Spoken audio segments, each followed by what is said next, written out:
तमामी हमारे नौजवान बुजुर्गों और माँ और बहनें, आज आप लोगों को एसआईटी ऑफिस से 2 रोज़ पहले फ़ोन आया था और आज आप लोगों को यहाँ पर बुलाया गया था। पेन ड्राइव लेकर आपको यहाँ पर बुलाया गया था। 103 नंबर की जो एफआईआर हुई है किला पुलिस स्टेशन में, वो 103 नंबर की एफआईआर की चार्जशीट यानी उसकी इंक्वायरी एसआईटी ने, पुलिस ने मुकम्मल कर दी और यहाँ पर कोर्ट के अंदर दाखिल करने के लिए आज आए थे। और आप जो 267 लोगों को यहाँ पर पुलिस ने फ़ोन करके बुलाया था, जिन लोगों के नाम अभी ऐलान किए गए थे, आप लोगों ने दस्तखत की। जो लोग बाहर थे उन लोगों के परिवार ने भी यहाँ दस्तखत की है और बाद में कुछ लोगों की दस्तखत ली जाएगी। ऐसा कुल मिलाकर 267 लोग जो आप लोगों को बुलाया गया था। आप लोग एक बात समझ लें, सिर्फ वो फ़र्क इतना है कि कुछ लोग इस केस के अंदर जेल में हैं और आप लोगों को नोटिस देकर पुलिस ने छोड़ा था, घर भिजा दिया था। 3 महीने से मुसलसल नोटिस देके घर भिजा दिया था। लेकिन आज जो चार्जशीट यहाँ पर दाखिल हुई है, जो आप लोगों की यहाँ दस्तखत ली गई, आप लोगों को बुलाया गया था, आप लोग के भी नाम उस चार्जशीट के अंदर है। तो आज पुलिस ने जो कार्रवाई की है, आज बुलाई है, आपको ये मालूमात देने के लिए बुलाया गया था। क्योंकि कानून है कि चार्जशीट जब दाखिल की जाती है कोर्ट में, तो जिन लोगों के नाम उस चार्जशीट के अंदर है, उन लोगों के सामने चार्जशीट दाखिल की जाती है, उनको हाजिर रहना ज़रूरी होता है।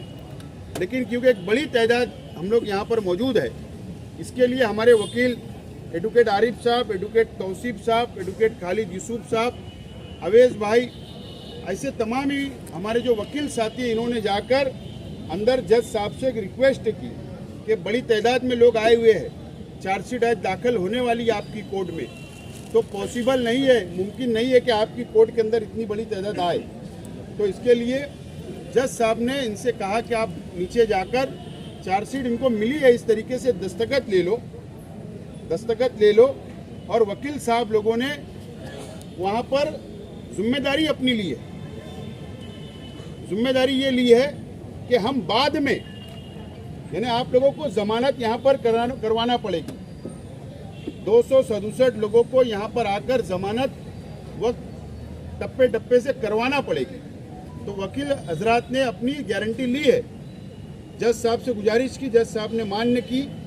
और अब आप लोगों को हो सकता है 4 दिन बाद, 10 दिन बाद, 15 दिन के बाद 10-10 लोगों को रोज़ाना बुलाया जाएगा। तो आप लोगों को 7/12 का उतारा इसके ऊपर जामीन नहीं दी गई होगी, ऐसा फ्रेश उतारा आपको रेडी रखना है। राशन कार्ड जिसके नाम का उतारा है, उसका राशन कार्ड, आधार कार्ड लेकर जब भी हम आप लोगों को बुलवाएंगे, आपको आना है। यहाँ ज़मानत के पेपर तैयार किए जाएंगे, आपको जज साहब के सामने खड़े रह के ज़मानत करवाना है। बस अब उतना ही काम रहेगा, ये ज़मानत करवाना रहेगा। लेकिन वक्तों पर 2 घंटे का काम रहेगा, उसके बाद आपको घर रवाना कर दिया जाएगा। तो इसके लिए ज़रूरी है, अब हमको एसआईटी नहीं बुलाएगी आप लोगों को, अब कोई इंक्वायरी नहीं होगी, कोई आप लोगों का जवाब नहीं होगा। ये मुकम्मल अब यहाँ आज आखिरी दिन था। अब यहाँ पे ज़मानत देने के बाद ये यहाँ पर केस चलेगी। हो सकता वो 1 साल चले, 5 साल चले, 10 साल चले, वो कोर्ट के ऊपर है ना। लेकिन आपको अब फिक्र करने की ज़रूरत नहीं है, कोई घबराने की ज़रूरत नहीं है। हमारे वकील, माइनॉरिटी डिफेंस कमेटी, हम सब लोग आप लोगों के साथ खड़े हैं। लेकिन आज मैं आप लोगों से अपील करता हूँ कि अभी आप यहाँ से आप लोग घर चले जाएंगे, हम घर चले जाएंगे, तो आपसे रब्ता कैसे होगा? वकील हजरात से आप लोग रब्ता कैसे करोगे?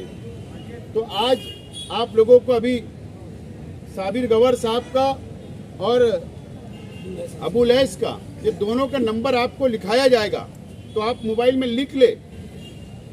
ये लोग व्हाट्सएप ग्रुप तैयार करेंगे व्हाट्सएप ग्रुप तैयार होगा आप लोगों का 267 लोगों का, और आप लोगों को व्हाट्सएप के जरिए इतला दी जाएगी कि आज किसकी जमानत है, तारीख कब है, कब आपको बुलाया जाएगा, कब हम आप लोग की अगर मीटिंग रखे, कोई मसला आया तो वकील लोगों के साथ, तो वक्त पर आप लोगों को मालूमात मिलना चाहिए।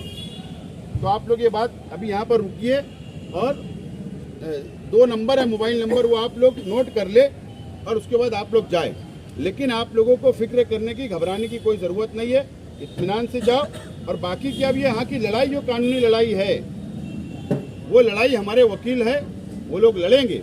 मैं माइनॉरिटी डिफेंस कमेटी की जानिब से, मेरी जानिब से, शान हिंद साहिबा की जानिब से, मैं ख़ास तौर पर आप लोगों की तरफ से, माइनॉरिटी डिफेंस कमेटी की तरफ से एडवोकेट आरिफ साहब, एडवोकेट तौसीफ साहब, एडवोकेट खालिद यूसुफ साहब, एडवोकेट अवैस और उनके तमाम ही साथी जो यहाँ पर हमारी मदद की, मैं बार काउंसिल का भी, जो बार एसोसिएशन है यहाँ पर, मैं उनका भी शुक्रिया अदा करता हूँ, हमारे वकील हजरात का भी शुक्रिया अदा करता हूँ कि आप लोगों ने हमारी यहाँ मदद की, आप लोगों ने यहाँ पर रहनुमाई की, और उम्मीद है कि आप ये कानूनी लड़ाई भी हमारे लिए लड़ेंगे, शहर के लिए लड़ेंगे। मैं आपका बहुत बहुत शुक्रिया अदा करता हूँ।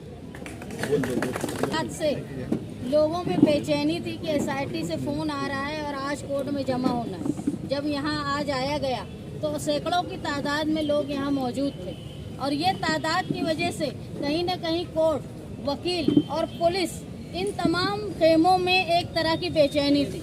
लेकिन काबिल मुबारकबाद है माइनॉरिटी डिफेंस कमेटी और हमारी लीगल से, जिन्होंने इतनी बड़ी तादाद में आए हुए लोगों के लिए भी कोर्ट से ये इजाज़त ली कि इतनी बड़ी तादाद अगर कोर्ट रूम में आती है तो बेचैनी का माहौल बनेगा। इसलिए बेहतर ये है कि पुलिस डिपार्टमेंट और बार एसोसिएशन, इन्होंने बीच में मुदाखलत करके एक रास्ता निकाला कि अवामी तौर पर यहाँ बैठकर आपके जो एप्लीकेशन थे उन पे पुलिस और वकीलों की आइडेंटिफिकेशन के बाद आप लोगों का आइडेंटिफिकेशन हुआ। लेकिन ये मामला अभी यहीं ख़त्म नहीं हुआ, ज़मानत देनी होगी। इसलिए ज़रूरी है कि आप लोग हमारे माइनॉरिटी डिफेंस कमेटी से मालूमात लेते रहें। अगर कोई ये समझता होगा कि ये लड़ाई यहाँ ख़त्म हुई, तो समझ लो एसआईटी में इंक्वायरी की लड़ाई ख़त्म हुई है। अब कोर्ट में जो है वो केस चलेगा। इसलिए आप लोगों से दरख्वास्त है कि आप माइनॉरिटी डिफेंस कमेटी के लोगों से राब्ते में रहे, ताकि आने वाली परेशानी जो वकला है, ये काबिल मुबारकबाद है कि इतनी बड़ी तादाद में एक दिन में, आप समझ लो एक आदमी अगर खुद की ज़मानत करने आता है तो उसको इतने मुश्किल का सामना करना पड़ता है, लेकिन इतनी बड़ी तादाद में आज लोग थे।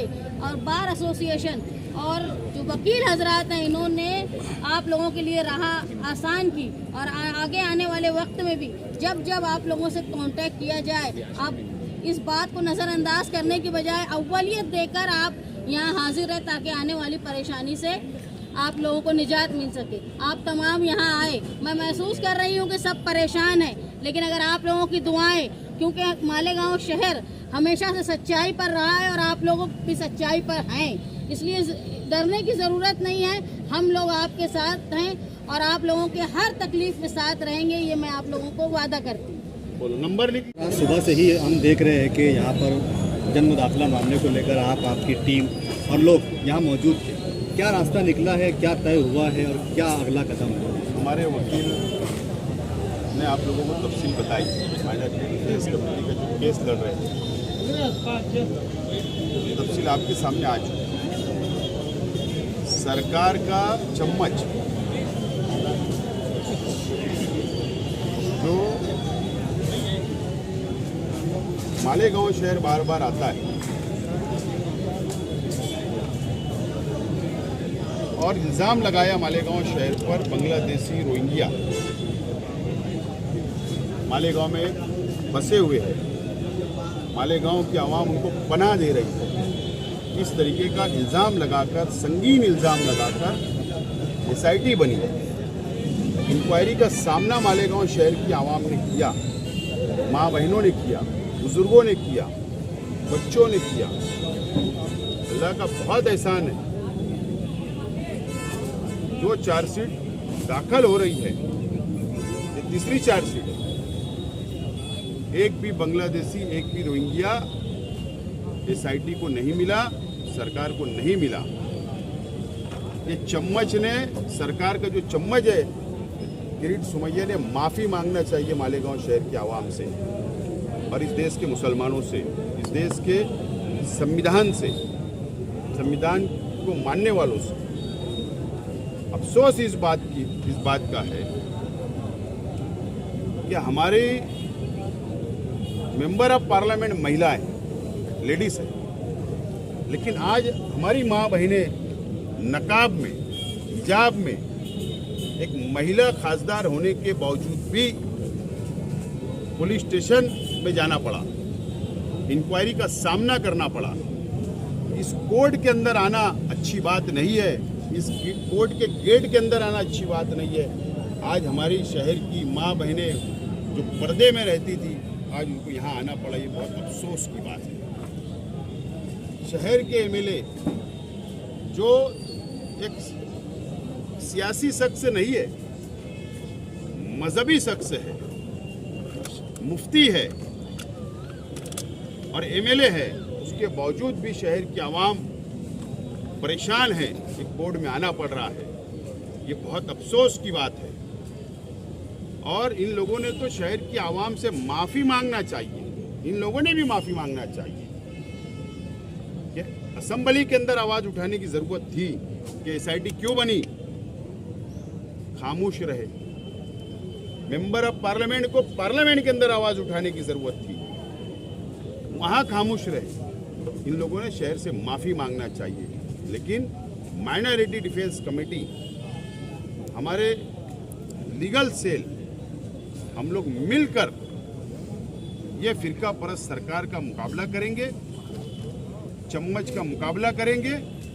हमको संविधान पर पूरा भरोसा है, कोर्ट पर पूरा भरोसा है। इसके लिए आज हम यहाँ पर आए और हमारे शहर की आवाम की हमने रहनुमाई की। कल उन्होंने उनके एक मीटिंग हुई या जलसा हुआ, उन्होंने उसमें कहा कि किरीट सोमैया को लाने वाले आप हैं, उन्हें डॉक्यूमेंट देने वाले आप हैं, और वो उन्होंने कहा कि लगाए भी दे दिया, बुझाए भी दे दिया। मतलब खुद ही मुद्दा क्रिएट करते हैं और खुद ही कमेटी बनाते हैं और खुद ही बचाने जाते हैं। बोगस आदमी है, बात पे कायम नहीं रहता है। शहर का एमएलए जब से एसआईटी बनी, जब से सुन रहे, ये होटल में हमारी मीटिंग हुई, मेरे पास सबूत है, मेरे पास ये है, दे दो ना शहर की आवाम के सामने।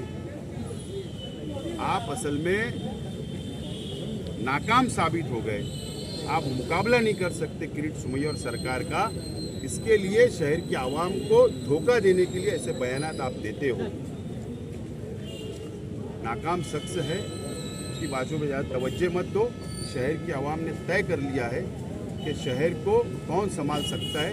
माइनॉरिटी डिफेंस कमेटी में हम जो पार्टियां शामिल है, ये शहर को संभाल सकती है। ये बात उनको पता चल चुकी है, इसलिए अब अवॉइड बकेंगे। कुछ रहा उन्होंने कहा देवेंद्र फडणवीस से हमने मिले, एकनाथ शिंदे से हमने मुलाकात की, हम रास्ते पर छचन नहीं कर रहे, हम कानूनी लड़ाई लड़ रहे हैं। बोला ना मैंने, ऐसा बोलने वाला शख्स बेवकूफ़ी हो सकता। जो शख्स एसआईटी गृह मंत्री, आज के मुख्यमंत्री महाराष्ट्र के, वो मुख्यमंत्री भी है और डिपार्टमेंट भी उन्हीं के पास है, गृह मंत्री, होम मिनिस्टर वो खुद है। एसआईटी का ऑर्डर उन्होंने दिया, उनके पार्टी के लीडर की डिमांड के ऊपर उन्होंने एसआईटी बनाई और ये उनके पास जा रहे। ये बेवकूफ़ी वाली बात है ना, सरकार के पास जाना बेवकूफ़ी वाली बात है, बोलेगा।